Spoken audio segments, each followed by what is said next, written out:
एक छोटे सेवक को आपने बुलाया ताकि परमेश्वर को वचन में आपके पास रख सकता हूं। हमारे बॉम्बे की कलीसिया, पुणे की कलीसिया से आप सबका स्वागत है। बुलाए गए बहुत है पर चुने हुए थोड़े हैं। सो मैंने अपने कलीसिया की भी सलाम आपके लिए लेकर आया। मेरा नाम पास्टर शेखर डेविड है। मैं मुंबई का रहने वाला हूं। वैसे साउथ से बिलोंग करता हूं, पर जन्म और पढ़ाई लिखाई सब बॉम्बे में हो गई, इसीलिए हम बॉम्बे के ही कहलाते हैं। बॉम्बे में छोटी सी कलीसिया है और शाम को मैं पुणे में रहता हूँ, वहाँ भी एक छोटी सी कलीसिया है। दोनों भी चर्च को आप यूट्यूब के मैसेज में संडे के दिन 2 मैसेज के रूप में आप सुन सकते हैं।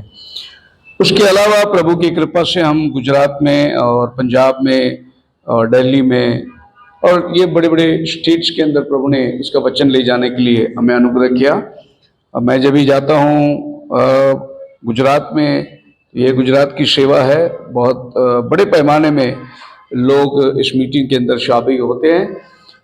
ऐसे अभी मैं आने वाले इस फरवरी के 21 से 23 तक भी मैं गुजरात में हूँ, इस इलाके के अंदर।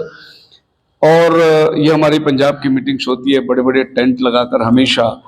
मोस्टली मैं हर महीने मान लो तो भी चलेगा, मैं पंजाब जाते रहता हूँ। बहुत ज़बरदस्त रिवाइवल प्रभु ने पंजाब के अंदर दी है। और इस महीने फरवरी 14 से लेकर 28 तक फिर मैं पंजाब में हूँ।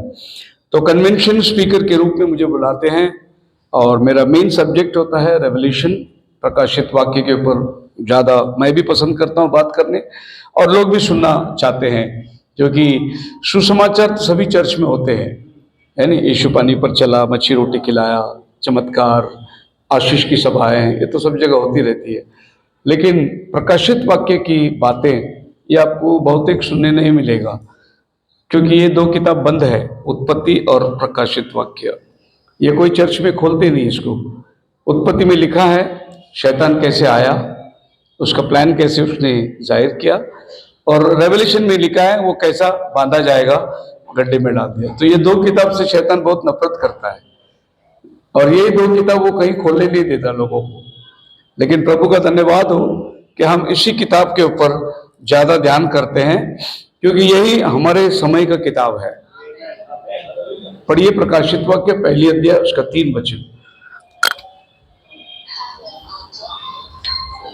धन्य है वो जो इस भविष्यवाणी के वचन को पढ़ता है जी, और वे जो सुनते हैं जी, और इसमें लिखी हुई बातों को मानते हैं। सो आप लोगों को स्क्रीन दिखाई दे रहा है यहाँ जो बैठे हैं? नहीं तो यहाँ आ सकते हैं, यहाँ जगह है, ताकि आपको स्क्रीन भी दिखेगा तो अच्छा रहेगा। और इधर भी जो लोग हैं देखिए कैसे आपको एडजस्ट होता है। स्क्रीन दिखाई दे रहा है सबको? ओके। चूंकि हम लोग सुबह बाइबल स्टडी में आए हैं, तो इस प्रोजेक्टर का इस्तेमाल करते हैं ताकि अच्छी तरीके से हम जिन बातों को सुनते हैं देख भी सकते हैं। क्योंकि बाइबल कहता है धन्य है वो जो इस किताब की बातों को सुनता है, पढ़ता है और उसको अमल करता है। तो ये किताब जो है ये बिल्कुल विशेष किताब है, इसीलिए पर्टिकुलरली इस किताब के बारे में बात लिखा गया है। धन्य है वो जो इस किताब को पढ़ता है। उसको हम अगर ऐसा पढ़ेंगे तो ऐसा पढ़ेंगे, धन्य है जो प्रकाशित वाक्य को पढ़ता है, ऐसा हम पढ़ सकते हैं, क्योंकि वो इस किताब की बात करता है, पूरी बाइबल की बात नहीं करता। पूरी बाइबल में 66 किताब है, लेकिन धन्य वो है आज जो इस किताब को पढ़ेगा, रेवल्यूशन को पढ़ेगा। आप जानते हैं कि उत्पत्ति से लेकर मलाकी तक प्रभु यीशु मसीह जब सलीब पर चढ़ा, उन भविष्यवक्ता को उसने भविष्यवाणी को पूरा किया। मत्ती, मार्क, लूक, जॉन, प्रभु यीशु मसीह जब धरती में 3.5 साल की सेवा करी उसके बारे में लिखा है। प्रेरितों के काम, जब कलीसिया शुरुआत हुई प्रेरित के 2 अध्याय में, सो कलीसिया काल के अंदर उस समय में जो प्रेरितों ने किया वो काम प्रेरितों की किताब में लिखा है। फिर बाद में पौलुस आया, कलीसिया काल के अंदर उसने जाकर जेल में बैठ गया और कहीं पत्री लिखा, वो है रोम के रस्से लेके यहूदा तक की जितनी भी पत्री है सब लेटर्स है। उन दिनों के कलीसिया को लिखा हुआ लेटर है, हमारे लिए फायदेमंद है, लेकिन लिखा उनके लिए। उसमें से एक जूड की किताब मिलेगा आपको, फिलिपिन की किताब मिलेगा, जॉन याकूब का किताब मिलेगा, जॉन की 3 लेटर्स मिलेंगे, छोटे छोटे लेटर है, 4-5 किताब। पर लगभग जो है 10 से भी अधिक किताब, 14 से अधिक किताब पौलुस खुद लिखा है। सो वो उस समय हो गया जब गलीशिया धरती में थी। जब वो लिखता है कुरिन्थियों की चर्च को लिखना, तो वो उस समय के चर्च को लिखा गया। अब ये भी 14 किताब हो गया, बचा कितना? एक ही किताब, रेवल्यूशन। और वहां लिखा हुआ है, लिख उन बातों को जो शीघ्र होना अवश्य है। यानी जब रेवल्यूशन की किताब लिखी गई तभी ये घटनाएं हुई नहीं थी, होने वाली थी। इसीलिए किताब ऐसा लिखा है, लिख उन बातों को जो शीघ्र होना अवश्य है। यानी 100 सदी में यह प्रकाशित की किताब दिया गया है। 100 सदी के अंदर कलीसिया के जितने भी लोग थे, प्रभु के चेले शागिर्द, सब मर चुके थे। एक ही बंदा जो जिंदा था वो था जॉन द रेवलेटर, जिसको प्रभु ने पतमोस नाम टापू में ले जाकर आने वाले 2000 साल का इतिहास उसको दे दिया। और आज हम लोग 2026 में बैठे हुए हैं। ये 2000 साल का इतिहास आपके रेवल्यूशन की किताब 1 से लेकर 22 के अंदर पूरा समा जाता है।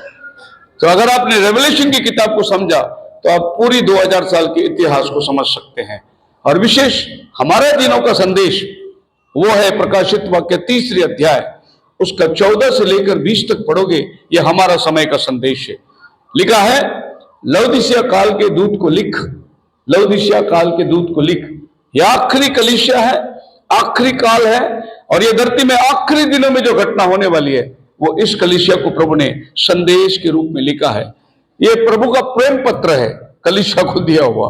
हालेलुया। अगर आप इस पत्री को समझ पाए तो आप पूरी बाइबल को समझे, क्योंकि इसमें पूरी बाइबल समाई हुई है। जैसे अयजाया की 66 किताब, अयजाया की कितना किताब है? 66 किताब। बाइबल में पूरा कितना किताब है? 66 किताब। यानी 66 किताब को अयजाया ने 66 अध्याय के अंदर समा के रखा है। सो आपको अयजाया की किताब में जगत उत्पत्ति से पहले लूसीफर कैसा गिरा 14वां अध्याय में मिल जाएगा आपको। 53वां अध्याय में आपको मिलेगा यीशु कैसे क्रूस पर चढ़ेगा। 61 और 11 अध्याय के अंदर लिखा है 1000 साल का राज्य प्रभु का कैसा होगा। अयजाया 40 में लिखा है जॉन द बैप्टिस्ट कैसा आएगा। पूरी बाइबल 66 अध्याय के अंदर अयजाया ने लिख के रखा हुआ है। बोलो हालेलुया। सो आज हम लोग सुबह बाइबल के ऊपर अध्ययन करेंगे, और आज सुबह के संदेश के लिए मैं आप ही के हैंड क्या बोलते हैं उसको, आपका प्रोग्राम शीट में आपका थीम वर्ड मैंने देखा था। क्या था वो थीम वर्ड? जूड 3 अध्याय। आपके पास है वो पेपर? कल रात को दिया था मैं। हाँ पढ़िए, जून एक ही चैप्टर है, उसको बस 3 पढ़िए। तो मुझे 28 और 29 का प्रोग्राम का लिस्ट दिया था, इसमें फर्स्ट वर्स लिखा हुआ है कि यहूदा 1:3, उस विश्वास के लिए पूरा यत्न करो जो पवित्र लोगों को एक बार सौंपा गया था। इसी को मैंने इंग्लिश में आपके सामने रखा है। बिलवेड, इस बात को ध्यान करिए, बिलवेड मतलब मेरे प्रिय लोगों। ये खत सबके लिए नहीं है, केवल प्रभु के प्रिय लोगों के लिए है। ये किताब में कितना चैप्टर है? एक ही चैप्टर है, लेकिन ये एक चैप्टर जो इतना दमदार है कि पूरी उत्पत्ति को समेट के प्रकाशित वाक्य तक लाके इस किताब में रख सकते हैं। Only 1 chapter. इसमें कैन की बात करता है, इसमें अपोस्टोसिस की बात करता है, बहुत सारी बातें। तो कहता है प्रियो, I gave diligence to write you unto the common salvation. साधारण उद्धार की बात बाइबल करती है, अ कॉमन सल्वेशन। आज हम सबको सल्वेशन मिला है प्रभु यीशु मसीह के नाम में, उसके लहू से हम धुले हैं, लेकिन हमारा रिडेम्पशन नहीं हुआ है अभी तक। हमारा छुटकारा नहीं हुआ है, हमारा सल्वेशन हुआ है। छुटकारा कब होगा? जब इस देह से बाहर निकलेंगे हम, हमारा आसमानी देह को हम परिधान करेंगे, तब हमारा छुटकारा होगा, रिडेम्पशन। लेकिन अभी हमारा सल्वेशन हुआ है। तो हमारी salvation, and it was needful for me to write you, और मैंने जरूरी समझा कि ये बातें तुम्हें लिखे। ये जूड कहता मैं जरूरी समझा कि इन बातों को तुम्हें लिखे। exhort you that you should earnestly contend for the faith। मैं तुम्हें प्रोत्साहन करना चाहता था कि बड़ी ईमानदारी से, अर्नेस्टली, उस विश्वास के लिए यत्न करो जो एक बार संतों को दिया गया था। Praise the Lord. इफिसियन 4:5 में क्या लिखा है? एक ही विश्वास। कितना विश्वास है? बाइबल क्या बोलता है? उस विश्वास के लिए यत्न करो। कौन सी विश्वास के लिए? जो संतों को दिया गया था। कितना बार दिया गया था? हालेलुया। लेकिन आज हमारे पृथ्वी पर अगर गूगल में आप डालो कि कितने डिनोमिनेशन है, तो 45,000 डिनोमिनेशन है, और 45,000 डिनोमिनेशन के पास 45,000 विश्वास है। क्या बोलते हैं आप मेरे साथ? है पर बाइबल एक विश्वास की बात करती है। उस विश्वास के लिए यत्न करो जो एक बार संतों को दिया गया था। ये धरती में बहुत सारे रिकॉर्ड है, बिशप है, पोप है, रेवरेंड है, इनको नहीं, किसको दिया गया था? संतों को, सेंट्स। बोलो हालेलुया। उस विश्वास के लिए यत्न करो। और आज मैं आपको ये 2 दिन उस विश्वास के बारे में पढ़ाऊंगा। आपको रेवलेशन की किताब से उस विश्वास के बारे में, जैसे हमें यत्न करना है, प्रयत्न करना है हमें कि वो विश्वास क्या है उसको जानने के लिए। और ये आज का सेशन मैं आधा कंटिन्यू करूंगा। मुझे नहीं मालूम शाम का मीटिंग, सुबह का मीटिंग बोले पास्टर्स लोग तय करके, मुझे बाद में मालूम पड़ा शाम का मीटिंग कॉमन मीटिंग है। लेकिन मैं एक ही सब्जेक्ट को सुबह शाम बात करूंगा।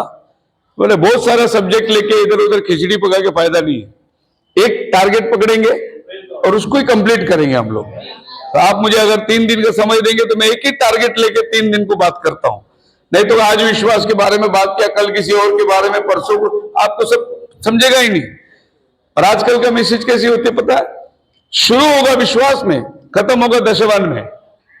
सब जगह का स्टाइल ही है, शुरू होगा, खत्म हमेशा दशवान पे होगा। यह हर चर्च का सिद्धांत है। और एक बात कहता हूं, मैं बहुत टाइम से बात करूंगा, वेरी टाइमली, क्योंकि पास्टर लोगों के पास एक कमजोरी रहती है, वो कल ही शुरू करना जानते हैं, खत्म करना जानते नहीं वो। पर मैं दोनों भी जानता हूं। जितना टाइम मुझे दोगे उतना ही टाइम में बात करूंगा। और मैं थोड़े समय में बहुत संक्षेप में गहरी गहरी बातें आपके सामने रखूंगा। मैं एक इंडिपेंडेंट सेवक हूं, मैं किसी संस्था से नहीं जुड़ा हूं। प्रभु ने मुझे बुलाया, उस दिन से मैं अकेला खड़ा हूं, और प्रभु मुझे इस्तेमाल कर रहा है उसके सत्य वचन के लिए। इसीलिए मैं बेधड़क बात करता हूं, खुल के बात करता हूं, और जो भी मैं बात करूंगा मैं उसका बंधा हुआ हूं। आप मुझसे सवाल जवाब कर सकते हैं। मैं हवा में बात करके, गाड़ी में बैठ के छुपा के पास्टर को लेके भाग जाएंगे होटल में, वो पास्टर नहीं हूं। मैं आपके सामने खड़े रहूंगा। जितनी बातें मैं कहता हूं उसका मैं बंधा हुआ हूं। आपको वचन के द्वारा उस आधार को लेकर, एग्जाम्पल को लेकर, इतिहास को लेकर आपको समझाऊंगा मैं, जो भी प्रश्न आपके मन में उठे। सो एश्योरेंस फॉर द क्रिश्चियंस, जूड की किताब, उसका पहला 1-2 वचन के अंदर विश्वासियों को सांत्वन दिया गया है। उसके बाद में बिलीवर ऑफ फेथ, जो विश्वास में बने हैं उनके विषय में 4थे वचन में आ जाओगे तो धोखा देने वाली बात आ जाती है, अपोस्टेट। कैसे विषन के अंदर मिश्रण आ गया, मिलावट आ गई। 5 और 8 में apostasy of the old history, वो पुराने नियम में कैसे धोखेबाजी हुई, दगेबाजी हुई, उसके बारे में बात। देखो एक ही चैप्टर है, तो एक चैप्टर के अंदर इतना मसाला है कि पुराने नियम में दगेबाजी कैसी हुई, कैसे कैन ने आबेल को घात किया, वो लिखा हुआ है। देन 9 और 10 में आओगे, apostasy of the supernatural realm, अलौकिक बातों के बारे में, natural supernatural, apostasy in the natural realm, यानी शैतान आध्यात्मिक जीवन में कैसा काम करता है और शारीरिक जीवन में कैसा काम करता है, ये दोनों भी वो कहता है। 14 से 16 तक अगर जाओगे, अपोस्टेसी इन दी टेस्टमेंट प्रोफेसीज, पुराने नियम के जो भविष्यवाणी के अंदर कैसे दगेबाजी हुई। उसके बाद 17-19 में उसने वर्णन किया है इस बात को संभाल के रहना, किसी धोखे, अपोस्टेसी का मतलब दगेबाजी, झूठी शिक्षा, जो सच्चाई है उसके विपरीत एक झूठ जो आता है उसको अपोस्टेसी कहते हैं। 20 और 23 में the believer and the faith assurance for the Christian, 24 और 25 में उसने मसीह लोगों को आश्वासन दिया है। बहुत गहरी किताब है नहीं। सो आज के संदेश का शीर्षक में लेना चाहता हूं, द पावर ऑफ रेवलेशन, प्रकाशन का सामर्थ्य क्या है।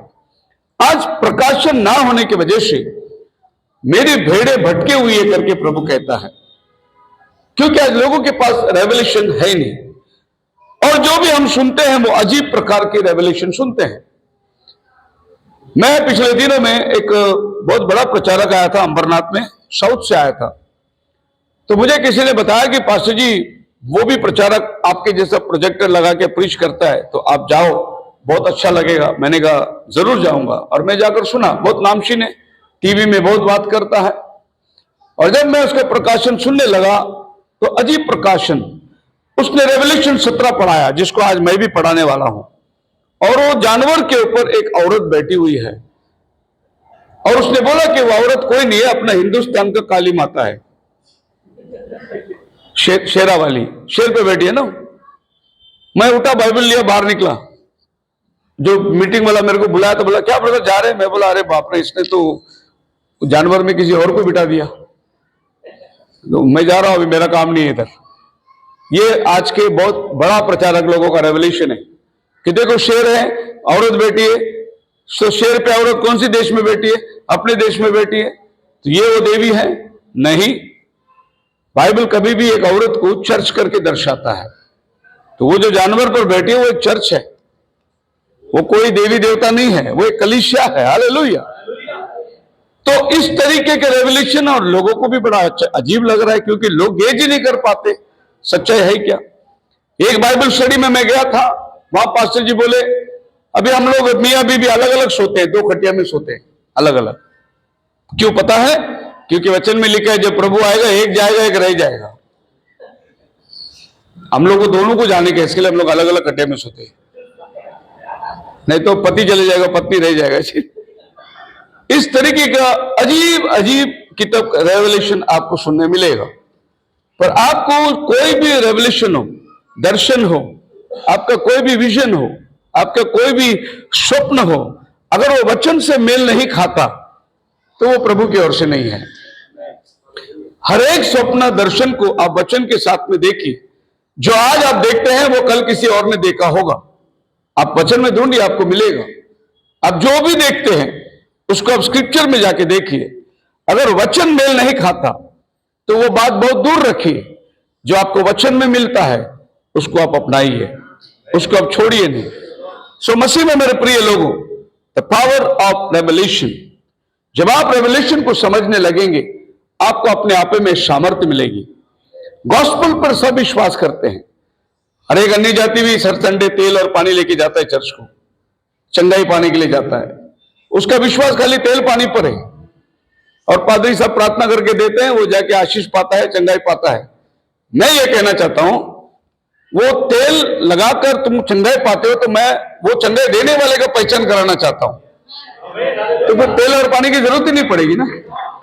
आप हर संडे जाके चर्च में अगर यीशु को लिए बिना तेल और पानी लेके जाओगे तो हर संडे आपको तेल पानी लाना पड़ेगा। एक बार यीशु को लेके जाओ ना, जो चंगाई देने वाला है, फिर आप कभी बीमारी नहीं पड़ोगे। तो मसीह में मेरे प्रिय लोगों, आज क्या चीज को अपनाना है वो जानना बहुत जरूरी है। तो मैं जब हिंदुस्तान में आया था तो केरला में उसने क्या सवाल पूछा उन ब्राह्मणों से जो पानी लेके डाल रहे थे कटोरे पे। बोले कि ये जो कटोरे से पानी लेके तुम ऊपर डालते हो, ऊपर रुक सकता है? बोले नहीं, ऐसे कैसे होगा। बोले किसको मान रहे हो? बोले सूर्य देवता को। तो मैंने बोला सूर्य देवता को बनाने वाले देवता को मैं मानता हूं। आज लोगों को हमें यही बताना है कि ये सूरज चांद को तुम मानते हो, इसको बनाने वाले को हम मानते हैं। हालेलुया। सो मसीह में मेरे प्रिय लोगों, हम प्रकाशित वाक्य की किताब में जब जाते हैं, it's defined as the unveiling of what previously was hidden. Revelation का मतलब है जो पहले छिपी हुई थी वो खुल रही है, इसी को बोलते हैं revolution. It means a disclosure of previously hidden truth. जो सच्चाई पहले छिपी हुई थी उसका खुलासा होता है। It means an uncovering of the secret of hidden things. जो गुप्त है वो प्रकाशन में लाया जाता है, इसी को बोलते हैं रेवल्यूशन। रेवल्यूशन को समझने के लिए हमें क्या चाहिए? समझो अगर मैं इस रोड से जा रहा हूं, अब मुझे मालूम नहीं, मैं पहली बार नागपुर में आया, अब ये स्टेशन रोड अगर मैं पकड़ूं तो इस रोड में क्या क्या है मुझे कुछ नहीं मालूम, उसको बोलते मिस्ट्री, मुझे कुछ नहीं मालूम। फिर जब मैं आगे जाता हूं रोड पर तो वहां एक बोर्ड है, उस बोर्ड में लिखा है, ऐसे सिर्फ लाइन मारा गया है ऐसा ही, तो वो एक्चुअली स्पीड ब्रेकर है। वो पैसेंजर को नहीं मालूम है, वो ड्राइवर को मालूम है। तो जैसे ही वो बोर्ड में ऐसा लाइन देखेगा वो ब्रेक मार के कंट्रोल कर देगा, क्योंकि आगे स्पीड ब्रेकर। या तो फिर वो बोर्ड में एक बच्चा स्कूल का बैग लेके खड़ा है, भागता हुआ दिखाई दे रहा है, मतलब आगे स्कूल है, ड्राइवर अपने गाड़ी को कंट्रोल, इसको बोलते साइन बोर्ड। जब आप लोग हाईवे में जाते हैं तो उधर लिखा हुआ है 100 रुपए में बर्गर, भूख लगा है, वो साइन बोर्ड है। साइन बोर्ड देखिएगा तो पेट नहीं भरेगा, आगे जाके होटल में रुक के तुमको खाने का तभी पेट भरेगा आपका। तो साइन बोर्ड जो है ना, वो आपका रेवोल्यूशन का बुक है, वो आपको बता रहा है, चिन्ह है।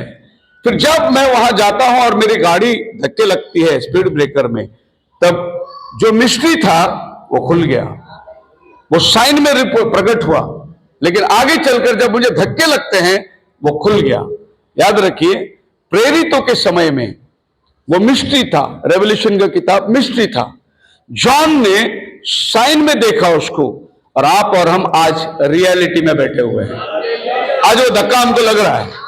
कौन सा धक्का लग रहा है? जो उसने बोला था कि एक नबी आएगा, उसने बोला था कि 2 नबी इजराइल में जाएंगे, उसने कहा था इजराइल को दुश्मन घेर लेगा, उसने कहा था फरात नदी सूखेगी, उसने कहा था नॉर्थ के राजा लोग आ रहे हैं, उसने कहा था अरमोदिजोन में लोग इकट्ठे होने वाले हैं, उसने कहा था जब 7वां तुरी बजेगी।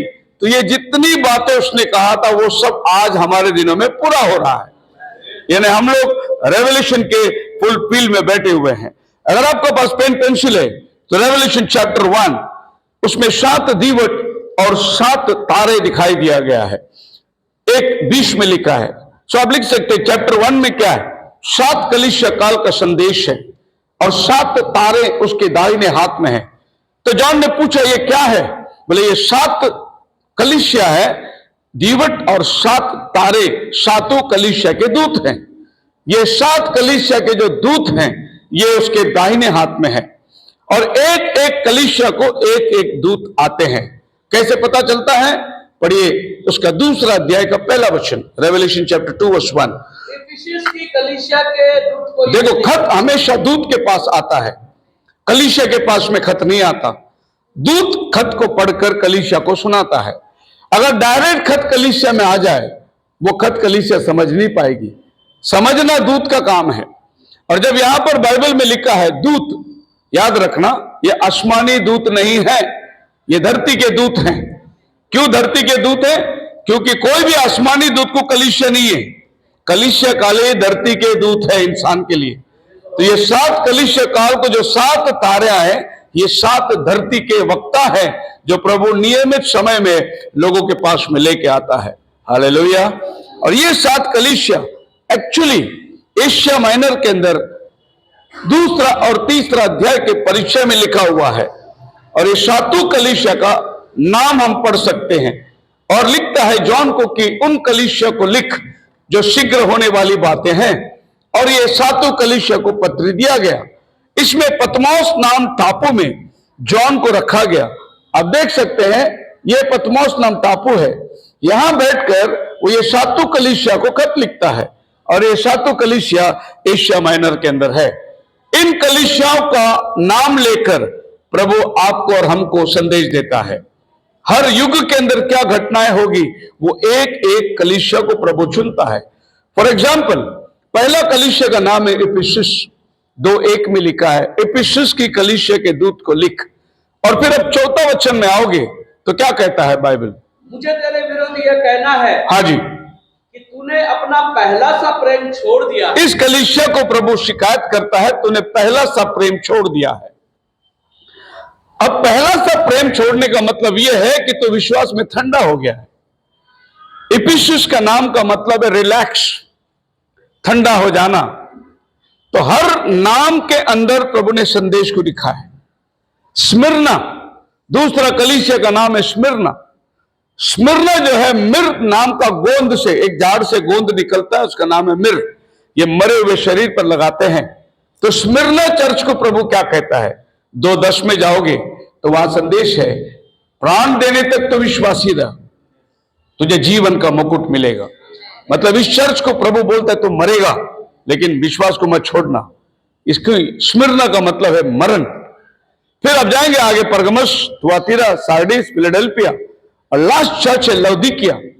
लौदीकिया का मतलब है पीपल्स राइट, ह्यूमन राइट। और आज ह्यूमन राइट का गवर्नमेंट आ चुका है। आज पब्लिक जो बोलेगी वही सुनना पड़ेगा आपको, डेमोक्रेसी। इसीलिए आप देखेंगे जितने मिडिल ईस्ट में राजा लोग थे वो सब गिर गए।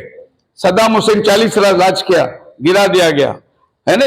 बड़े बड़े लोग इजिप्ट के अंदर मुबारक 30 साल राज्य किया, सबको उठा के नीचे गिर के उनके देश में ही उनको सजा दे दिया गया, क्योंकि पीपल्स राइट आ गया है। और अब देख सकते हैं नेपाल में क्या हुआ इन दिनों में, श्रीलंका में क्या हुआ इन दिनों में, पब्लिक उतर के आ गई। और बहुत जल्दी भारत में भी होने वाला है। जब सरकार खराब काम करने लगेगी पब्लिक रोड पे आ जाएगी। उसको बोलते हैं ह्यूमन राइट्स। ये लौदीकिया काल है। उसके बाद आप जाओगे 4 अध्याय के अंदर, तो आपको 4 अध्याय में 2 वचन के अंदर ऐसा लिखा है, जॉन ऊपर आ। तो जॉन ऊपर जा रहा है, यहां रैप्चर हो रहा है चर्च का, क्योंकि जॉन कलीसिया के रूप में है और वो ऊपर उठा लिया गया। सो याद रखना, इस बात को ध्यान से ध्यान करना। 4 अध्याय में चर्च जाती है और 19वां अध्याय में चर्च आती है नीचे। तो 4 अध्याय से लेकर 19वां अध्याय तक धरती में चर्च नहीं है। यह बात ध्यान में रखना। इसके बीच में जो भी घटनाएं होती है वो 7 साल का महासंकट काल में जो होने वाली है वो सारे लिखे हुए हैं। इसका मतलब मैं संकट काल में जाने वाला नहीं हूं। बोलो हालेलुया। संकट काल मेरे लिए नहीं है, मैं प्रभु यीशु का दुल्हन हूं। प्रभु मुझे क्यों संकट काल में भेजा? मेरा सारा संकट उसने अपने ऊपर उठा लिया। मैं ये इसलिए जोर दे रहा हूं कि महान महान वक्ता लोग ये प्रचार कर रहे हैं कलीसिया पे सताव आएगी, कलीसिया संकट काल में जाएगी, जान देने पड़ेंगे, मरने पड़ेंगे, बहुत तकलीफ होगा। नहीं, ये चर्च के लिए नहीं है। ये दुनियावी रहने वाली कलीसिया संकट काल में जाएगी। आपको मालूम है नोहा बोट में जाने के पहले हानोक रैप्चर में गया, नोहा संकट काल में गया, बारिश आई, सब दुनिया की तकलीफ को झेला, वो संकट काल में गया। हानोक रैप्चर में गया। सो प्रभु यीशु मसीह के दुल्हन रैप्चर में जाएगी और दुनियावी कलीसिया संकट काल में जाएगी। तो 4 अध्याय से 19वां अध्याय तक धरती में कलीसिया नहीं है, लेकिन बहुत सारे काम वहां लिखे हुए हैं। तो ये रैप्चर को दर्शाता है।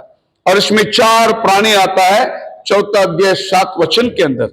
ये 4 प्राणी प्रभु ने इस 7 युगों के अंदर 4 युग तक प्रभु ने इन प्राणियों को इस्तेमाल किया। 5वें युग में कोई प्राणी नहीं आता है और उसके बाद में 3 युग में कोई प्राणी नहीं, लेकिन ये 4 प्राणी को प्रभु ने 2000 साल के समय में इस्तेमाल किया। पहला प्राणी सिंह के समान है। सिंह उस समय के अंदर स्वयं प्रभु यीशु मसीह यहूदा गोत्र का सिंह था। पौल की तरह कोई गरजने वाला है आज? पौल की तरह कोई गरजने वाला है? सिंह का बच्चा था वो गरजता है, उसके अंदर गरजने की आत्मा थी। जैसा पौलुस का मिनिस्ट्री खत्म हुआ, बैल का समय शुरू होता है। बैल का मतलब क्या? बलिदान का वस्तु। उसके बाद देखो चर्च के ऊपर उपद्रव आया और चर्च कत्ल होते गई, लोग मरते थे, खुशी से जान देते थे, परिवार के साथ शेर के मान में डाला गया। कोवाडिस करके पिक्चर देखिए, आपको पता चलेगा सताव कितना बुरा था। रोमन कैथलिक, मतलब कैथलिक नहीं खाली रोमन, दुनिया को राज्य करने के लिए आ गए। उसके बाद यही रोमन कैथलिक बन गया।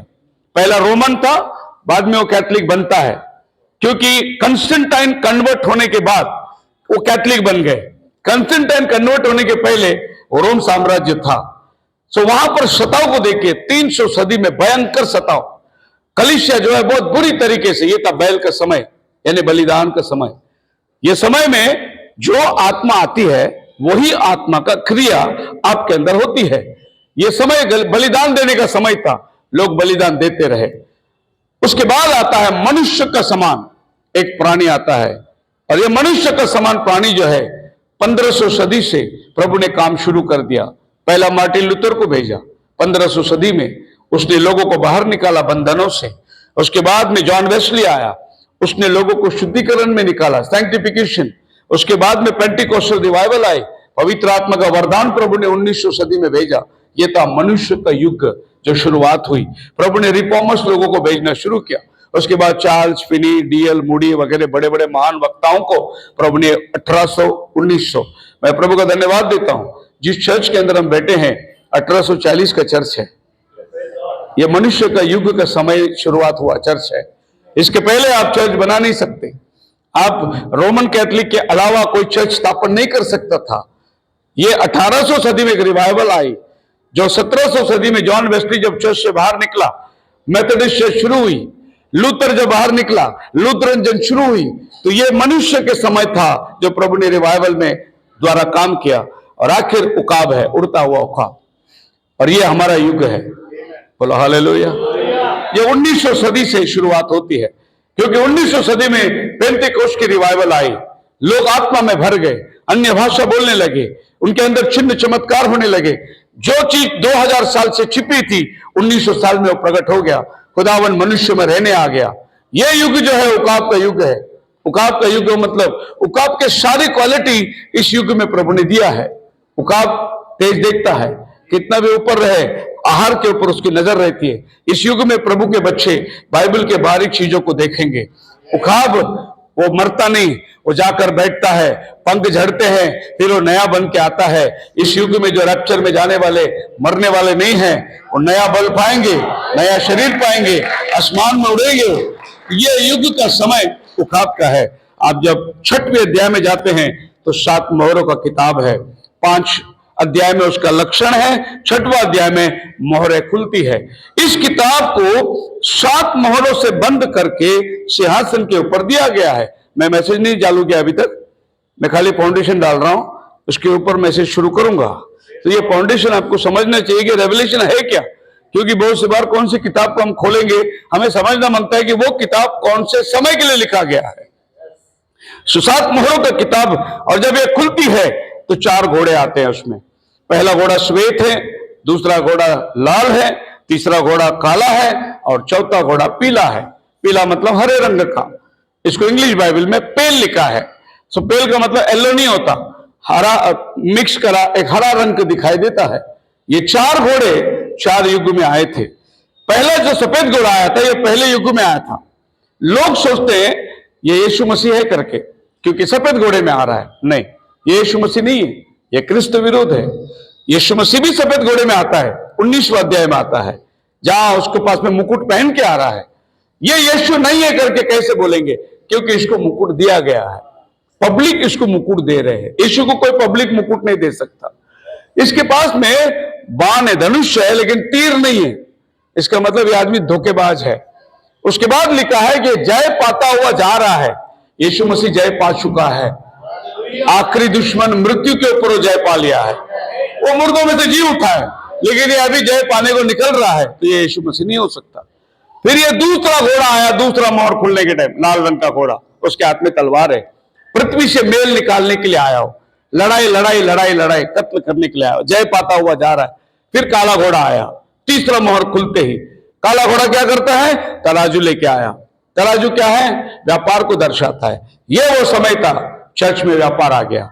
बपतिस्मा को भी पैसा लग गया, समर्पण के लिए पैसा लग गया, मैयत के लिए भी पैसा लग गया। अब सब जगह पैसे पैसे पैसे पे व्यवहार चल रहा है। ये काला घोड़े पे आया हुआ तराजू ये चर्च में बिजनेस को लेकर आया। फिर तेल और पानी पे भी दाम लग गया, है नहीं? आशीर्वाद का तेल को भी आपको पैसा देना है, पानी को भी पैसा देना है। लेकिन मेरा बाइबल क्या बोलता है, मत्ती 10:8 में, तुम्हें मुफ्त में मिला है मुफ्त में दो। लेकिन आज लोग चंदाई को बेच रहे हैं। ये काला घोड़ा का टाइम था। आप देख सकते हैं इतिहास के अंदर, मैं इसको मिला के बताऊंगा कि पाप क्षमा शुरुआत हुई थी। आप पैसा दो, पाप का क्षमा लेके जाओ। मार्टिन लूथर को गुस्सा क्यों आया? उसने चर्च के पायरी में एक दारू पी के पड़ा हुआ आदमी को पूछा, तू ऐसे दारू पीगा तो मर जाएगा।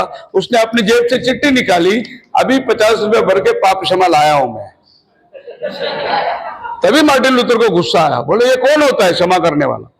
जब एक मनुष्य का पाप क्षमा करेगा तो आपस की पाप है। जब तू खुदा के विरुद्ध में पाप करे तो मनुष्य कौन होता है क्षमा करने वाला? वो तो खुदा ही क्षमा करना है तुम्हें। लेकिन क्या हो गया, मंडे से लेके शनिवार तक दारू पियो, शनिवार को शाम को जाके कन्फेशन कर लो, पैसा भर लो, पाप क्षमा लो, संडे को होली मैन करके चर्च में जाओ, फिर मंडे से अपना काम चालू करो। यही इजराइल भी कर रही थी। प्रभु ने बोला तुमने जो भी बोला संदूक की पेटी में खून ला लो बस हो जाएगा। तो लोग झूठ बोलते थे, कबूतर लाके देते थे, चोरी करते थे, बकरी लाके देते थे, मर्डर करते थे, बैल लाके देते थे। अरे प्रभु ने बोला ये क्या कर दिया तुमने?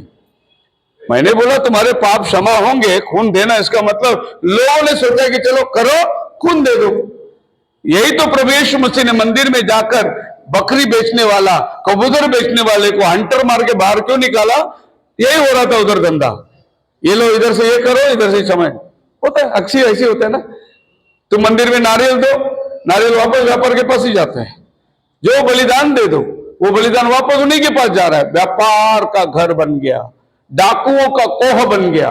प्रभु यीशु मसीह ने हंटर बनाकर लोगों को धक्के मार के बाहर निकाले। आज वो प्रभु वास्तविक चर्च में आएगा तो भी धक्का ही मार के निकालेगा, क्योंकि हमारे जीवन ही ऐसा हो गया।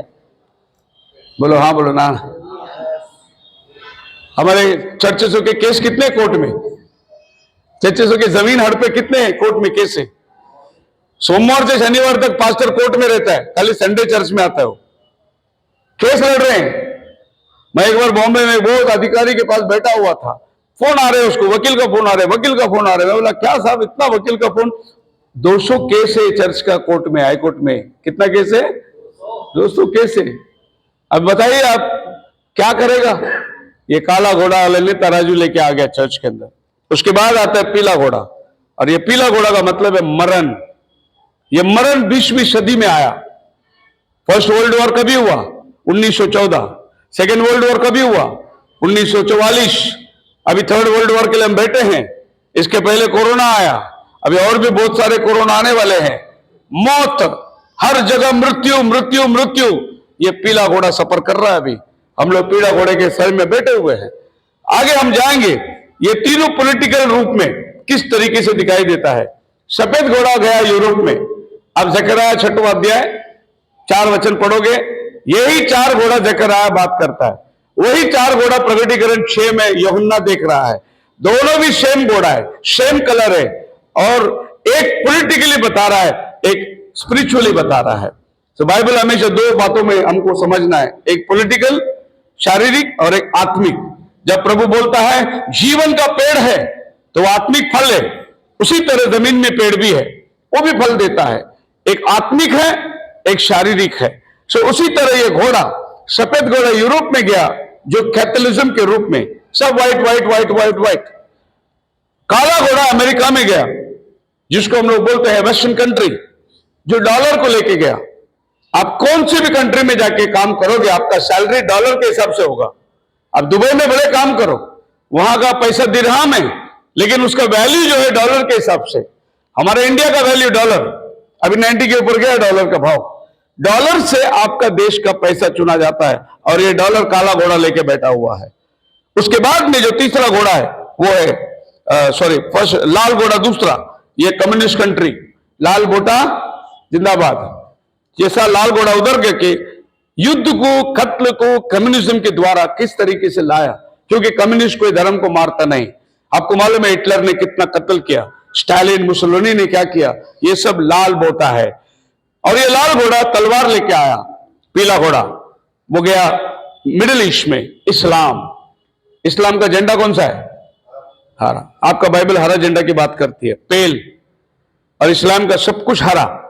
और ये इस्लाम का तलफ में जाके सऊदी अरब, मतलब ये आपका बाइबल में जकरयाह 6:6 में लिखा है, ये घोड़ा किधर गया, ये घोड़ा किधर गया दक्षिण में, ये घोड़ा किधर गया, सब डायरेक्शन दिया है। और इजराइल को रखकर आप डायरेक्शन देखोगे तो ये डायरेक्शन आपको मिलेगा। खैर ये मेरा विषय नहीं है, पर मैं आगे जा रहा हूं। इस्लामिक कंट्रीज को आप देखिए, जितना भी देश का झंडा है सब आपको लाल, सफेद, काला और हरा, यही 4 घोड़े का रंग है। और ये 4 घोड़े का रंग सभी इस्लामिक देश का झंडा, उन्होंने वही रंग लिया हुआ है। उसके बाद आप जब 7वां अध्याय में आ जाओगे, 1,44,000 आपको मिलता है। ये 12 गोत्र में से 12 हजार निकाला गया, 1,44,000। याद रखना, ये प्योरली यहूदी लोग हैं, जीविश लोग ये लोग। लेकिन आज बहुत से लोग क्लेम करते हैं हम लोग हैं, स्पेसिफिकली जेहोवा विटनेस वाले बोलते हैं 1,44,000 हम लोग हैं। जेहोवा विटनेस नहीं है। इवन पेंटिकॉस्टल लोग संडे को सफेद कपड़ा पहन के चर्च को जाते हैं, वो सोचते हैं 1,44,000 हम हैं, वो भी नहीं है। इसमें 12 गोत्र का नाम लिखा है, हर गोत्र में से 12-12 आधार चुना गया है, और वो 12 इंटू 12 1,44,000 7 चैप्टर पूरा यहूदियों के लिए। जब आप 8वां अध्याय में आ जाओगे तो 7 तुरी का शब्द दिखाई देता है। एक एक तुरी बजेगी, एक एक आपत जमीन में आएगी। सो 7 तुरी बजती है, 7 आपत धरती पे उतर के आता है। उसके बाद 10वां अध्याय में जाओगे, 7 गर्जन मिलता है आपको। ये 7 गर्जन आसमान में जैसे सिंह गरजता है वैसे गरजा गया। और ये 7 गर्ज जब नबी को मिलता है, क्योंकि परमेश्वर जब बोलता है वो गर्जन होता है। धरती में जो खुदा का नबी खड़ा रहता है वो गर्जन को पकड़ता है। जैसे यूहन्ना बपतिस्मा दे रहा था, गर्जन का शब्द सबने सुना, लेकिन यूहन्ना ने संदेश सुना, ये मेरा प्रिय पुत्र है, तुम इसकी सुनो। ये सबने नहीं सुना, ये खाली यूहन्ना ने सुना। बाकी सबने क्या सुना? गर्जन। निर्गमन 20 अध्याय में मूसा पर्वत पर बात करता है, पब्लिक क्या सुना? गर्जन। मूसा क्या सुना? 10 आज्ञा। सो जब खुदा बात करता है तो वो गर्जन है। बोलो हालेलुया। सो प्रकाशित वाक्य 10:4 में गर्जन हुई और ये 7 संदेश जमीन में उतर के आता है। यहां पर टाइम खत्म होती है। अब 10वां अध्याय का 6 वचन पढ़ के देखिए, प्रकाशित वाक्य, जहां लिखा है time shall be no more. Time का खात्मा होता है, इसके आगे समय नहीं चलेगा, क्योंकि 11वां अध्याय जो है वो यहूदियों के पास चला गया। यहां अन्य जातियों का टाइम खत्म होता है। रेवलेशन चैप्टर 10 के अंदर 11वां अध्याय में 2 नबी आते, उसके बाद टाइम जो है गिना हुआ है, एक भी दिन आगे पीछे नहीं है। अगर टाइम गिना हुआ है तो 11 अध्याय का 2रा वचन पढ़ के देखिए, टाइम लिखा हुआ है, कितना टाइम उसके बाद बाकी है।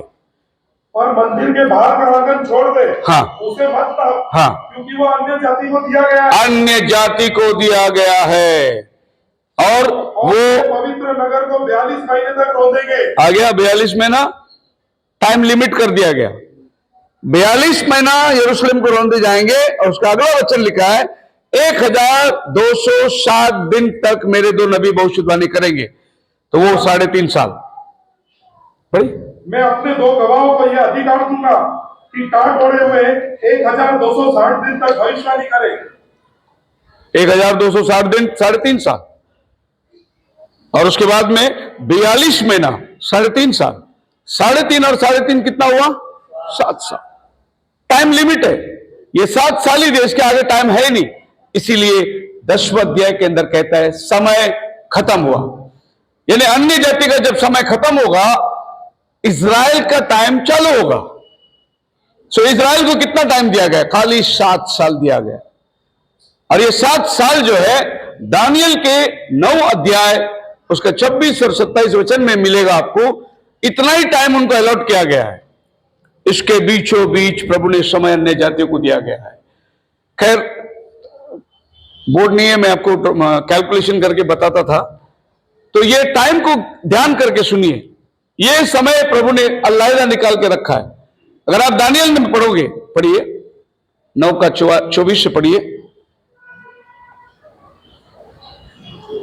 तेरे लोगों और तेरे पवित्र नगर के लिए 70 सप्ताह ठहराए गए। देखो, तेरा पवित्र नगर के लिए 70 सप्ताह ठहराया गया है। ये 70 सप्ताह जो है 490 साल होता है, 7 into 7 70 सप्ताह। और बाइबल कहता है 490 साल के अंदर तेरा काम तमाम होगा। यीशु मसीह जब यरूशलेम में आया 483 साल पूरा हुआ था, और उसमें 7 साल बाकी रह गया। वो 7 साल यहूदी से प्रभु ने काट दिया, क्योंकि वहां लिखा है 62 सप्ताह पर बीतने पर अभिषिक्त पुरुष काटा जाएगा। वो प्रभु यीशु मसीह है, जो एग्जैक्टली 483 पे क्रूस पर चढ़ गया। 7 इयर्स बचा रहा। वो 7 इयर्स प्रभु इजराइल को देगा। उसके पहले प्रभु अन्य जातियों के पास आ गया। बोला हालेलुया। यहूदियों को अंधा बनाया और वो हमारे पास आया, और हमको उसने 2000 साल दिया। ये 2000 साल प्रभु ने अनुग्रह का हमको दिया। अभी 2026 में हम आए हैं, थोड़ा आगे आ गए हम लोग, लेकिन अभी प्रभु वापस उनका टाइम शुरू करने वाला है। तो जिस दिन 2 नबी आएंगे इजराइल में प्रचार करने, उनका टाइम चालू हो जाएगा। जब उनका टाइम चालू हो गया तो आपका पास में बहुत लिमिटेड समय है। इसके लिए बाइबल कहता है अब देर ना होगी। सो अब जब 12 अध्याय आ जाएंगे प्रकाशित वाक्य, तो क्या लिखा है? There appeared a great wonder in heaven. और स्वर्ग पर एक बड़ा चिन्ह दिखाई दिया। हाँ जी। अर्थात एक स्त्री जो सूर्य ओढ़े हुई थी और चांद उसके पांव तले था। हाँ जी, और उसके सिर पर 12 तारों। ये यहूदियों का, कलीसिया का उद्धार का समय है। 10वां अध्याय के अंदर अन्य जाति का टाइम खत्म होता है, यहां पर यहूदियों का समय उद्धार का दिया गया है। 13वां अध्याय के अंदर 18 वचन में 666 आता है, एंटी क्राइस्ट रिवील हो जाता है। जो कलीसिया के ऊपर सताव लाने वाला है उसका नंबर यहां आ गया। 15 और 16 के अंदर कटोरा उंडेला जाता है, 7 कटोरा, एक के पीछे कटोरा उंडेला गया। और जब आप प्रकटीकरण 17वां अध्याय में आते हैं तो एक औरत दिखाई देता है, और ये औरत आभूषण जो पहना हुआ है वो वेश्या का भूषण है, बहुत सोना पहनी हुई है, और ये औरत के हाथ में कटोरा है जिसमें पवित्र लोगों का लहू पीकर मतवाली है। तो ये 3 औरत प्रकाशित वाक्य में आपको देखना बहुत जरूरी है। आज मेरा सब्जेक्ट यहीं पर है, रेवलेशन 17। इधर तो अभी आपको समझ में आएगा, मैं मैसेज अभी चालू कर रहा हूं। तो ये सब बेजी डाल दिया। अब 17वां अध्याय में जिस औरत को देखना है, सो मैं आपको यह बताना चाहता हूं, अगर मैं 17वां अध्याय की बात कर रहा हूं तो पहले का 16 मुझे मालूम होना चाहिए, नहीं तो 17 में बात करके फायदा नहीं। तो पहले 16 अध्याय का डिस्क्रिप्शन आपके सामने रखा, अब हम 17वां अध्याय में जाएंगे। मिस्ट्री बेबीलोन, यह बहुत बड़ी बात है। प्रकाशित 17:5, मिस्ट्री बेबीलोन। और उनके माथे पर यह नाम लिखा था, भेद बड़ा बाबेल, पृथ्वी की वेश्याओं की घृणित वस्तु की माता। पृथ्वी की वेश्याओं की घृणित वस्तुओं की माता। मैंने पहले कह दिया आपको, जब भी बाइबल में आप स्त्री को देखेंगे वो कलीसिया को देखते हो आप। तो प्रभु कलीसिया से बात कर रहा है अभी। तो ये जो जानवर के ऊपर बैठा है ये एक कलीसिया है। और वैसे प्रकाशित वाक्य की जब मिस्ट्री खुलती है तो कैसे खुलती है, ध्यान से सुनिए। मैंने पहले कह दिया 7 कलीसिया काल है, हम 7वें कलीसिया युग में बैठे हुए हैं। इस युग के अंदर प्रभु ने 7 मोहरों का भेद प्रकाशन दिया, और 7 मोहरों के बाद अब 7 तुरियों का भेद है। अभी मैं आपको इसमें एक एक तुरी, एक एक कटोरा, एक एक मोहरों की बात कर सकता हूं, पर मेरा संदेश वो नहीं है, एक सारांश में लेना चाहता हूं। शायद हो सके तो कल मैं उसको आपके सामने दूंगा। अब इसको कैसे हमें समझना है, ये अनफोल्ड कैसे होता है, खुलता कैसे ही है। जैसे ये बुक ऑफ साइंस है, देखिए 7वां मोहर जब बजती है तो क्या निकलता है, प्रकाशित वाक्य 8वां अध्याय 1 वचन। जब 7वीं जब उसने 7वीं मोहर खोली तो स्वर्ग में आधा घंटे तक सन्नाटा छा गया। हाँ जी, और मैंने उन 7 स्वर्गदूतों को जो परमेश्वर के सामने देखिए कैसा रेवलेशन खुलता है। जब 7 मोहर खुली, 7वां मोहर के अंतर्गत 7 तुरी आई। 7वां मोहर के अंदर 7 तुरी छिपी हुई है, और फिर एक एक तुरी बजने लगी। जब 7वां तुरी बजी उसके अंदर 7 कटोरा छिपा हुआ है।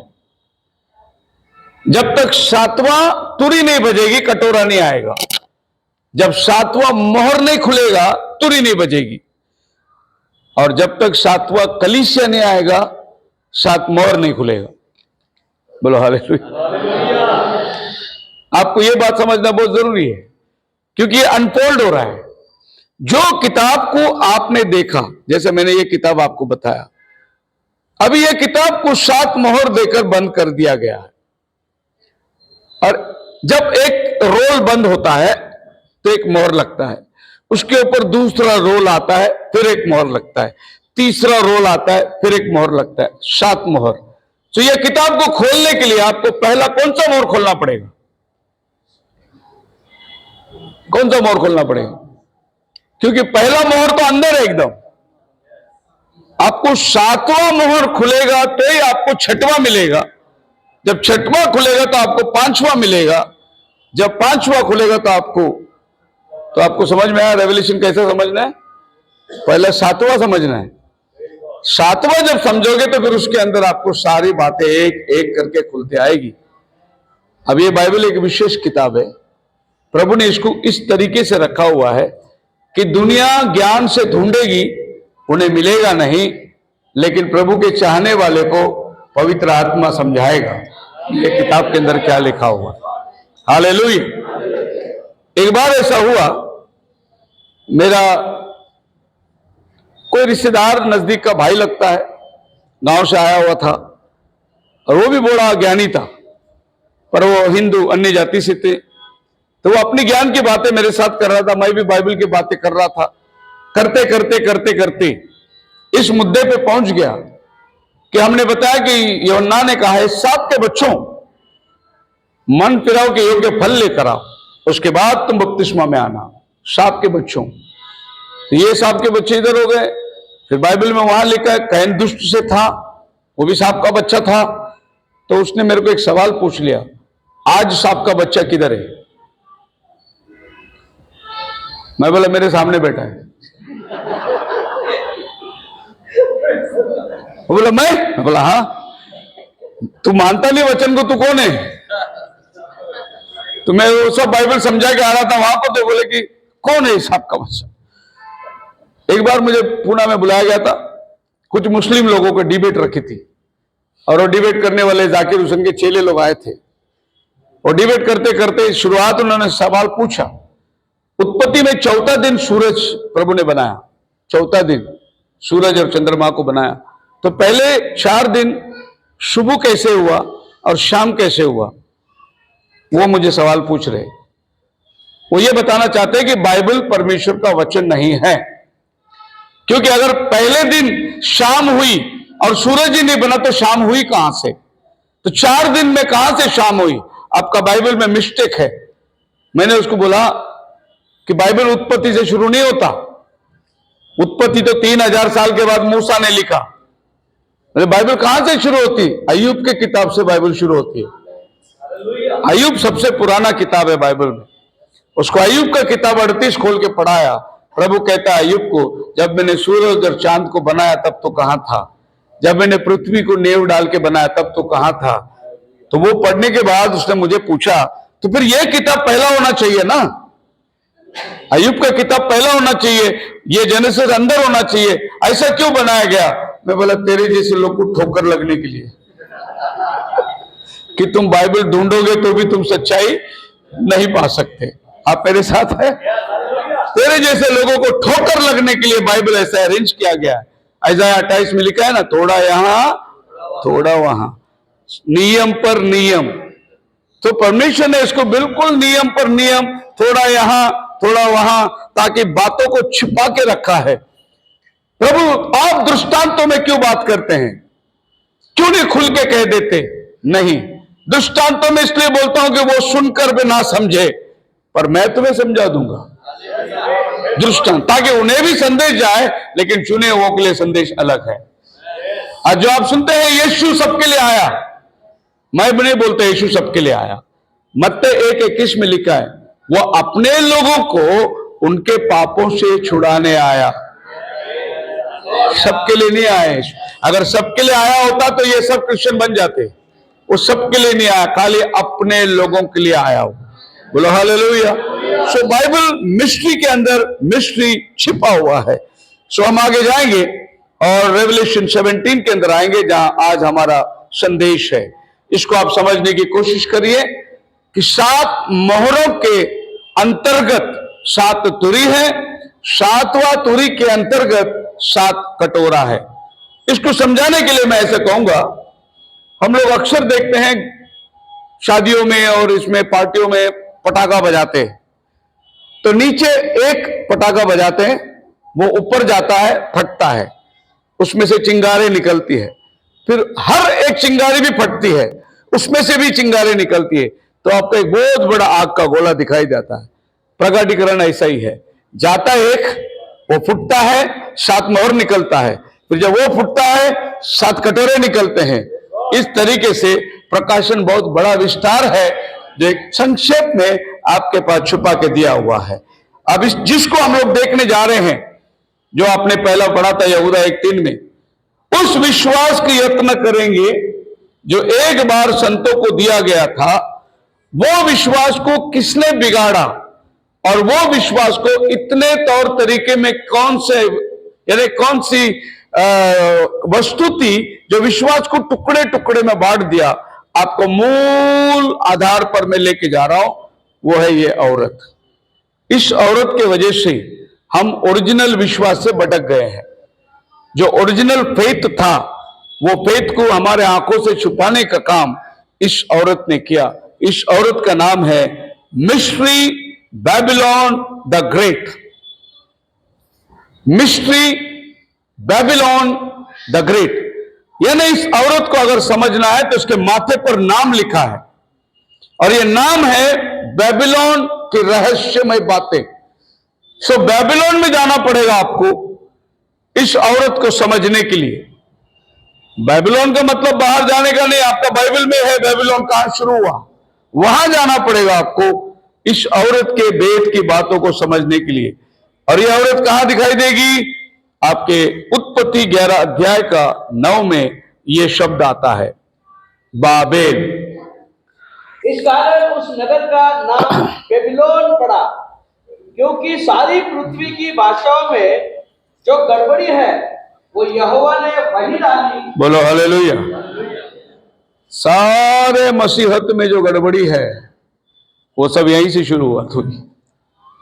चाहे वो आपका विश्वास का हो, आपका उद्धार का हो, आपके आत्मिक परिस्थिति का हो, आज मसीहत की हालात क्यों ऐसी है, ये सब अगर जानना है तो सारे गड़बड़ी का जड़ जो है वो बेबीलोन है। और आप जानते हैं बेबीलोन शहर जो है, इराक शहर जो आज का वास्तविक शहर। सो बाइबल इस बेबीलोन को उत्पत्ति की किताब में शिनार कहती है। उत्पत्ति 11 अध्याय 1 और 2 में लिखा है, सारी पृथ्वी पर एक ही भाषा और एक ही बोली थी। एक ही। उस समय लोग पूर्व की ओर चलते चलते शिनार देश में एक मैदान पाकर उसमें बस गए। शिनार देश के एक मैदान में, शिनार, ये शिनार जो है बाद में बेबीलोन पड़ा। क्यों ये शिनार बेबीलोन पड़ा? क्योंकि इस शिनार के अंदर निम्रोद नाम का राजा ने एक बहुत बड़ा गुम्मट बनाया और वो बोला कि मैं स्वर्ग पहुंचूंगा। अपने रास्ते से एक ऊंचे गुम्मट बनाया और ये पहली बार इतिहास के अंदर मनुष्य ईंट पकाना सीखा था, क्योंकि उसको गुम्मट बनानी थी। उसके पहले ईंटों का काम नहीं है।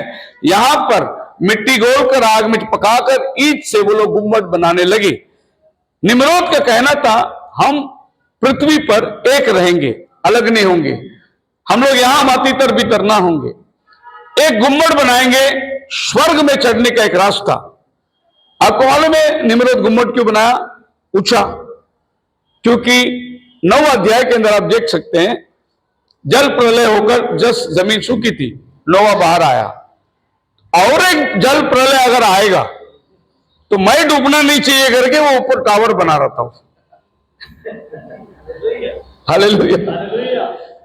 मतलब एक दुनिया डूबी अभी अभी, और एक अगर आ गया ऐसा तो मैं नहीं डूबना चाहिए। इसके लिए सोचा सब पहाड़ों से ऊपर मेरा गुम्मट होना चाहिए, इसके लिए गुम्मट बनाया।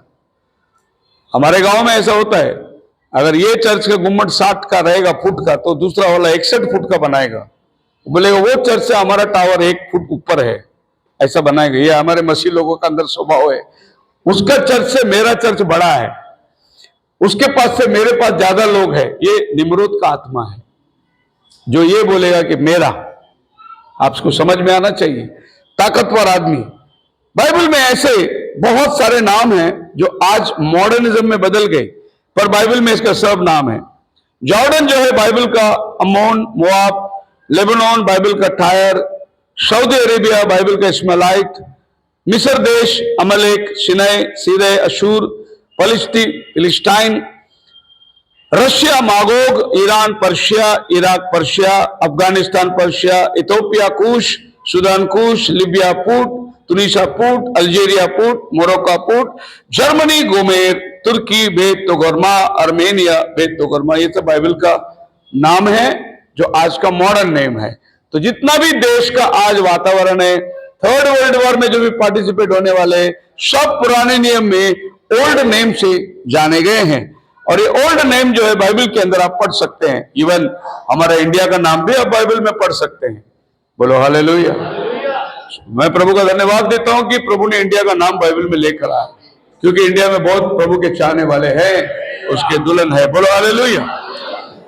एक बार मेरे साथ में एक मुठभेड़ हो गई। हम लोग के कॉटेज पर चल रहा था, कुछ लोग आए प्रार्थना रोकने के लिए, और वो अंदर आए, बोले क्या कर रहे हो तुम? हम लोग प्रार्थना कर रहे। बोले बंद करो, हम लोग ये प्रार्थना बंद करने के लिए आए हैं। तो मैंने बोला आओ अंदर बैठो। किस लिए बंद करना है? तो उन्होंने अपना जाति धर्म के बारे में बात किया और मेरे से पूछा तुम लोग बाहर से आए हो, इसीलिए तुम लोग यहां आकर काम कर रहे हो? मैंने बोला नहीं, हम बाहर से नहीं आए, हम इसी देश के वासी हैं। बोले क्या सबूत है तुम्हारे पास? उसको एस्तर एक आर्ट खोल के पढ़ाया। हमारी एस्तर रानी इस देश पे राज्य करती थी 127 प्रांतों में, यहां से हिंदुस्तान से लेकर इथियोपिया तक। जब उसने हिंदुस्तान नाम बाइबल में देखा, मुंह बंद हो गया उसका। मैं बोला अभी तुम्हारे शास्त्र में हिंदुस्तान बताओ। मेरा शास्त्र में मैंने हिंदुस्तान बताया, तुम कैसे बोलते हो मैं बाहर का हूं? मेरा देश का नाम बाइबल में लिखा हुआ है। बोलो हालेलुया। और हमारा देश का राष्ट्रपिता है, नहीं पति, पिता क्या बोलते हैं? पति है कि पिता है? फादर ऑफ नेशन, राष्ट्रपिता महात्मा गांधी। वो सीक्रेट बिलीवर था, प्रभु को मानने वाला था। एक गाल पे मारे दूजा गाल देना, अंग्रेजों को बिना लाठी और बंदूक से भगाया उसने, क्योंकि बाइबल में लिखा है उपवास से बहुत सामर्थ्य का काम होते हैं। इसके लिए प्रभु ने उसका नाम आपके बाइबल में अलाउड किया है। आपका बाइबल का पहला पन्ना खोलो, देखो महात्मा गांधी का नाम मिलेगा उधर आपको। आपका बाइबल किधर छपा? बेंगलुरु, महात्मा गांधी रोड है कि नहीं उसका नाम आपके बाइबल में? वो बिलीवर था, सीक्रेट बिलीवर था वो। प्रभु ने उसका नाम लेके आया। देखो दुनिया बोलेगी गांधी जी क्या है, अरे गांधी जी हमारा बाइबल में है बोलने का। हिंदुस्तान हमारे बाइबल में है। हालेलुया। एक्चुअली डायलॉग देने वाला, डिबेट करने वाला चाहिए, तो बैठ के बात करेंगे तो मजा आएगा, है नहीं? प्रभु ने हमको मारने के लिए, हथियार उठाने के लिए नहीं बोला। प्रभु ने हमको बोला कोई गाल दे दूजा भी देना। इसलिए हम लोग शांतिपूर्वक पृथ्वी में काम करते हैं। मसीह में मेरे प्रिय लोग, मसीहत को बचाने के लिए कोई हथियार की जरूरत नहीं, लेकिन लोगों को अपना धर्म बचाने के लिए हथियार की जरूरत है। लेकिन मसीहत को बचाने के लिए हथियार की जरूरत नहीं, क्योंकि मसीह प्रेम पे चलता है। 2000 साल से इतना सताव आया, लेकिन वो आगे बढ़ता ही जाएगा। और अभी जो सताव है इससे और भी काम बढ़ने वाला है। आप विश्वास करते हैं? बहुत काम होने वाला है इससे। और जब भी सताव आया, काम हुआ है, इतिहास हमें गवाह देता है। सो आइए हम लोग ओरिजिन इस औरत का देखेंगे, बेत बड़ा बाबुल। अब ये बेत बड़ा बाबुल जो है, शिनार नाम देश में इसकी शुरुआत हुई।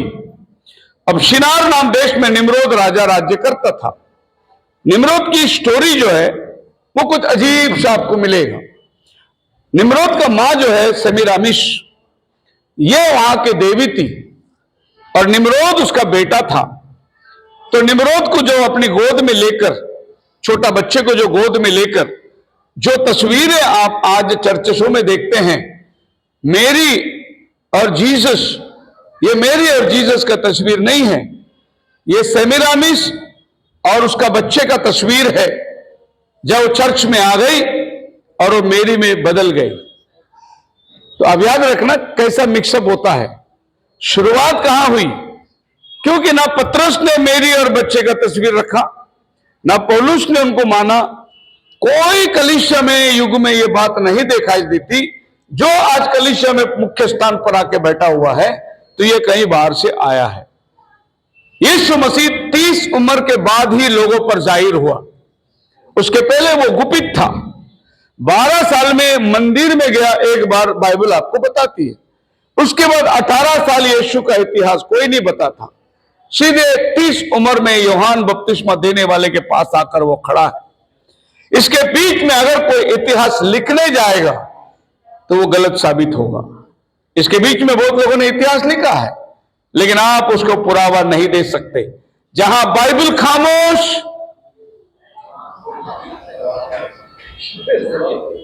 उधर ज्यादा बात नहीं करो। अगर बाइबल जिधर खामोश है उधर तुम बात करने जाओगे तो शैतान की बात करोगे तुम। इसीलिए बाइबल जिधर खामोश उधर हम भी खामोश। हालेलुया। बाइबल सिर्फ इतना कहती है वो अपने पिता के साथ उसके व्यवसाय में था और खत्म हो गई बात। उसके अगर आप बाइबल को लेके जा नहीं सकते। यीशु मसीह अपने घर में बड़ा बेटा था।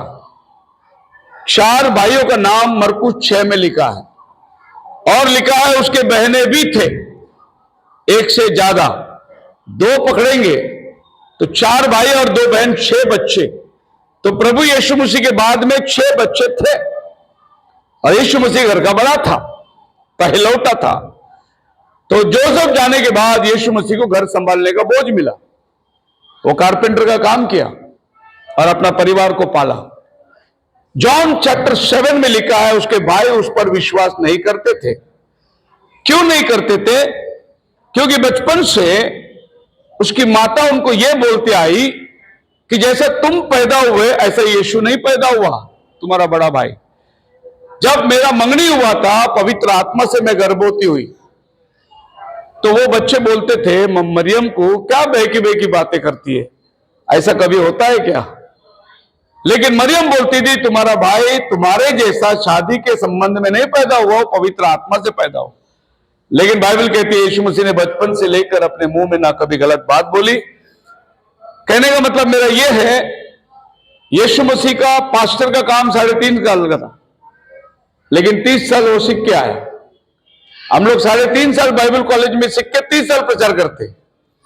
यीशु 3 साल प्रचार किया, पहले प्रैक्टिस किया और उसके बाद वो प्रचार किया। बहुत छोटा टाइम था उसका, 3.5 साल का पास्टर था वो। हालेलुया। लेकिन वो 3.5 साल जीने के लिए 30 साल सीख के आया। तो आपको समझ में आता प्रेक्टिस एंड प्रीचिंग ये 2 अलग चीज है। तो इस औरत को हम जाके देखेंगे शिनार नाम जगह पे, और वो शिनार में एक घर बनाने के लिए गई है। इसको देखने के लिए आपको ज़करयाह 5 अध्याय में जाना होगा। तब मैंने आंखें उठाई तो क्या देखा कि 2 स्त्रियां चली जाती है जिनके पंख पवन में फैले हुए हैं और उनके पंख सारास के से है, और वे एपा को आकाश और पृथ्वी के बीच में उड़ाए ले जा रही है। तब मैंने उस दूत से जो मुझसे बातें करता था पूछा, वे एपा को कहां ले जाती है? उसने कहा शिनार देश में लिए जाती है कि वहां उसके लिए एक भवन बनाए जी, और जब वो तैयार किया जाए तब वो एपा वहां अपने ही पाए। अब यह औरत को ज़करयाह ने देखा। मैंने आपको फिर बता दिया, ज़करयाह 6 में 4 घोड़े हैं, प्रकटीकरण 6 में 4 घोड़े हैं। अभी हम ज़करयाह 5 में आए। ये ज़करयाह 5 उस औरत के बारे में बात करता है जो प्रकटीकरण 17 में बैठी औरत, वहां जानवर पर बैठी है, लेकिन यहां पर वही औरत एक घड़े के अंदर बंद है। एक घड़ा मतलब एक मटका जो आपको दिखाई दे रहा है, एक घड़े में बंद है वो, और उसको यहां पर बंद करके लेके जा रहे हैं शिनार देश में।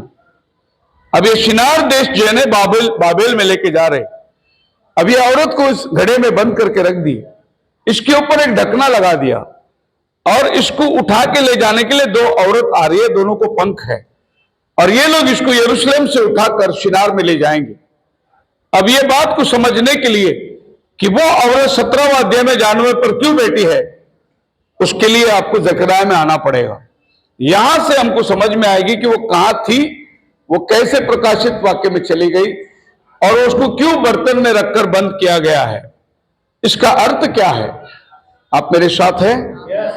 बोलो हालेलुया। सो मसीह में मेरे प्रिय लोगों, ये एपा, इंग्लिश बाइबल में इसको एपा बोलता है।